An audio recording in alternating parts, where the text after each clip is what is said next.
Good morning, everyone. Welcome to the science class. So, in today's science lecture, we will continue our chapter number 4, and our today's topic is sprains and fractures on page number 44. So, first of all, what is sprain and what is fracture? We will discuss about this. These are the injuries to bones. तो जो हमारे bones को injury होती है वो किसी भी form में हो सकती है. वो sprain भी हो सकता है, वो fracture भी हो सकता है. So first, what is sprain? In this, the tissue around a bone joint gets torn due to sudden jerk or shock. तो स्प्रेन क्या होता है? आपका जो जहाँ पे दो बोन्स आपके जुड़े हुए होते हैं ना, जॉइंट होता है जहाँ पे, उसके अराउंड जो टिश्यू है वो क्या हो जाता है? टॉर्न, मतलब फट जाता है वो टिश्यू, या तो किसी झटके की वजह से, जर्क की वजह से, या किसी शॉक की वजह से.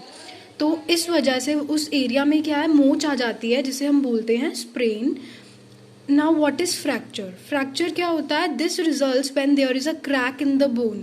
फ्रैक्चर होता है कि जब आपके बोन के अंदर क्रैक आ जाता है, उसे हम बोलते हैं fracture. Both lead to swelling around the affected area and movement about that area becomes painful. Sprain और फ्रैक्चर दोनों की वजह से जहाँ पे भी स्प्रेन और फ्रैक्चर हुआ है उस एरिया के अराउंड क्या है? स्वेलिंग, मतलब सूजन आ जाती है. और जब भी आप उस पार्ट को मूव करने की कोशिश करते हो तो बहुत ही वो पेनफुल मूवमेंट होती है, बहुत पेन होता है. नेक्स्ट इज, आपको स्प्रेन के केस में क्या करना चाहिए? Apply an ice pack to the sprained area to reduce pain. तो जहाँ भी आपको स्प्रेन हुआ है ना, मोच आई है, वहाँ पे आप क्या कर सकते हो? आइस पैक, एक आइस का पैक बना के वहाँ पे अप्लाई कर सकते हो, जिससे क्या पेन आपका रिड्यूस हो जाएगा, कम हो जाएगा. और फ्रैक्चर के केस में आपको क्या करना है? Restrict the movement of the affected part and apply pen relieving ointment. Fracture के केस के अंदर आपको जहाँ फ्रैक्चर हुआ है ना, उस पार्ट को आपको मूव करने की कोशिश नहीं करनी है, और आप वहाँ पे क्या, कोई भी पेन रिलीविंग ऑइंटमेंट्स आती हैं, जो दवाइयाँ आती हैं, वो अप्लाई कर सकते हो.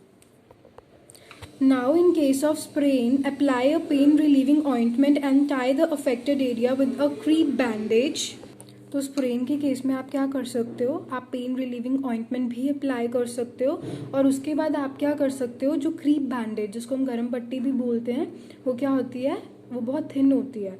तो उस पट्टी को आप क्या कर सकते हो? टाई कर सकते हो ऑइंटमेंट लगाने के बाद. इससे जो आपका स्प्रेन है उसको बहुत रिलीफ मिलेगा. और फ्रैक्चर के केस में आपको क्या करना है? Use a splint to give support to the fractured bone. Splint होता है पट्टी.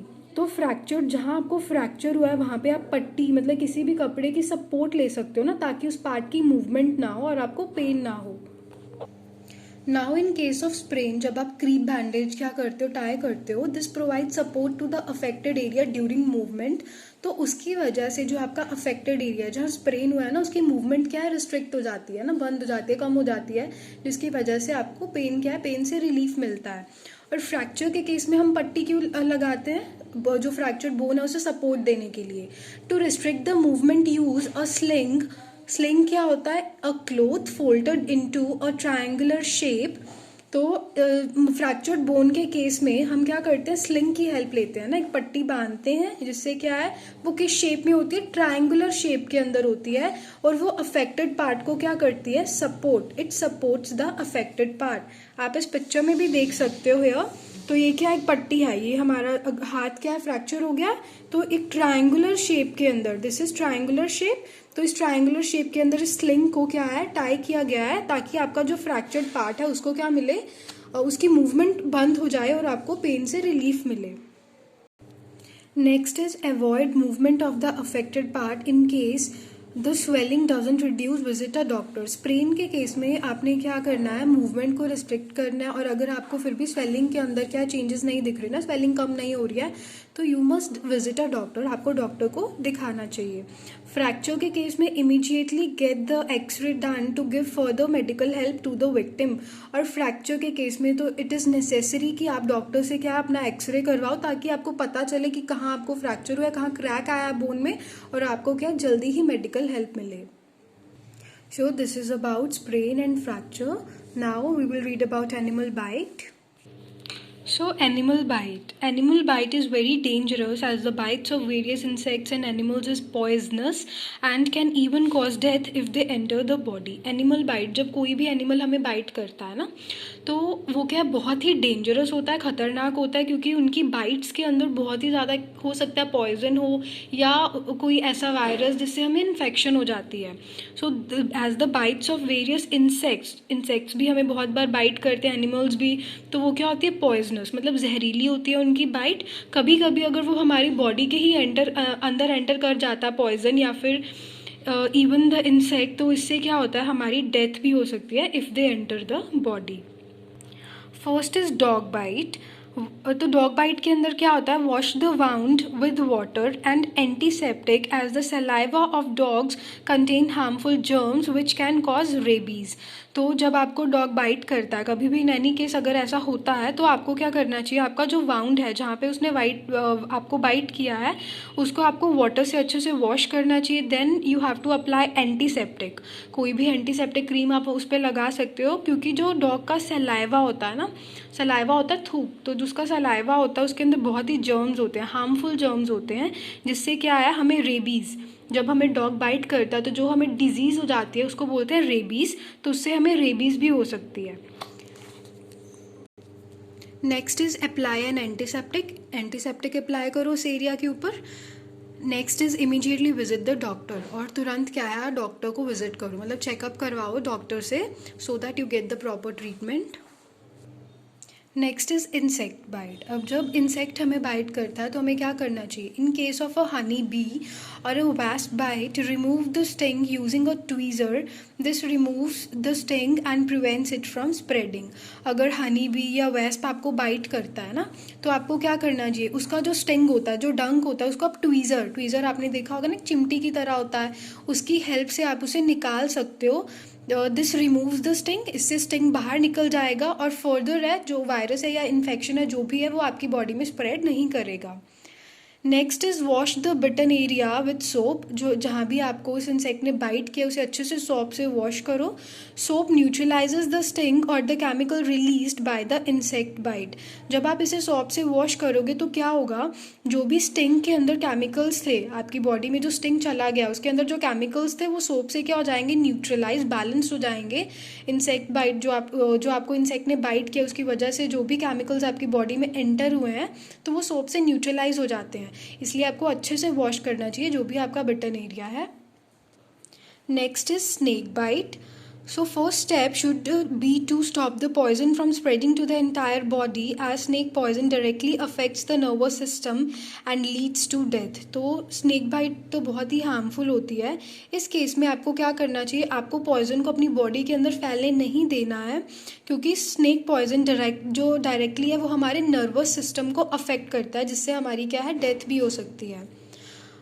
For this, a tight bandage or tourniquet is tied a little above the bitten area to stop the blood from circulating in that area, and spread of poison can be prevented. तो snake bite के case के अंदर आपको क्या करना चाहिए, जहाँ भी आपको स्नेक ने बाइट किया है उसके ऊपर वाले एरिया पे आपको बहुत ही टाइटली एक पट्टी, बैंडेज आपको टाई करनी चाहिए, जिससे क्या है जो ब्लड सर्कुलेशन हो रहा है वो क्या हो, आपके उस पार्ट तक ना पहुंचे जहाँ पे आपको स्नेक ने बाइट किया है, और किससे क्या होगा, पॉइजन स्प्रेड नहीं होता बॉडी में. So this is how we can prevent a snake bite. इससे क्या होगा, स्नेक बाइट की वजह से जो भी पॉइजन है वो आपकी बॉडी में स्प्रेड नहीं होगा. Next is do not let the victim sleep. और जो विक्टिम है जिसको स्नेक ने काटा है उसको हमें सोने नहीं देना चाहिए. इससे मतलब उसको हमें अपनी सेंसेस, उसकी कॉन्शियस में रखना है ताकि वो बेहोश ना हो जाए. Take the victim to the doctor immediately. और जो विक्टिम है जिसको भी स्नेक ने क्या बाइट किया है उसको इमीडिएटली डॉक्टर के पास लेके जाना चाहिए. Now first aid for poisoning. Poisoning can be caused by taking in certain substances that are very harmful and dangerous like phenyl, naphthalene balls and nail polish etc. तो अगर कोई पॉइजन ले लेता अपनी बॉडी में, पॉइजन का मतलब जहर, किस केस में, जैसे फिनाइल पी लिया है किसी ने, नैप्थलीन बॉल्स इनहेल कर लिए हैं या फिर नेल पॉलिश, तो उस केस में क्या होता है, ये हमारी बॉडी के लिए बहुत ही हार्मफुल सब्सटेंसेस हैं, केमिकल हैं, डेंजरस होते हैं. तो इसके लिए हम फर्स्ट एड कैसे देंगे पर्सन को. In case someone has swallowed a poison, we should try to induce vomiting by making the victim drink a lot of lukewarm salty water. तो इस केस में अगर पर्सन ने क्या है पॉइजन पी लिया है, स्वेलो कर लिया है, तो उस केस में आपको क्या करना चाहिए, उसे वॉमिट करने के लिए फोर्स करना चाहिए ताकि जो उसके अंदर पॉइजन गया है वो बाहर निकल जाए अच्छे से। और हम उसको वॉमिट के लिए इंड्यूस कैसे कर सकते हैं, आप उसे सॉल्टी ल्यूकवॉर्म होता है गुनगुना पानी, मतलब ज़्यादा गर्म भी नहीं और ज़्यादा ठंडा भी नहीं, ऐसा आप सॉल्टी वाटर उसे दे सकते हो जिसकी वजह से क्या है वॉमिट आ जाती है। This way the poisonous substance swallowed can be thrown out of the body. इस तरीके से क्या होगा, जो पॉइजन उसने स्वेलो किया है वो हमारी बॉडी से बाहर आ जाता है। The victim should then be rush to the doctor immediately, और उसको फिर क्या है इमीडिएटली डॉक्टर के पास लेके जाना चाहिए। So this is how we can give first aid for poisoning. So next there are few things जो हमें बच्चों से दूर रखनी चाहिए, जैसे फिनाइल है, नेल पॉलिश है, नैप्थलीन बॉल्स हैं, डिटर्जेंट्स हैं, because these are all chemicals. इनके अंदर बहुत ही हार्मफुल केमिकल्स होते हैं। अगर कोई इन्हें इनहेल कर लेता है या बाय चांस इनको स्वैलो कर लेता है, this can be very dangerous, तो इन्हें हमें बच्चों से दूर रखना चाहिए। So this is all about this chapter. So you have to read this chapter carefully, and you have to complete the worksheet 2 and book work. So please complete your work in neat handwriting. Thanks and have a great day.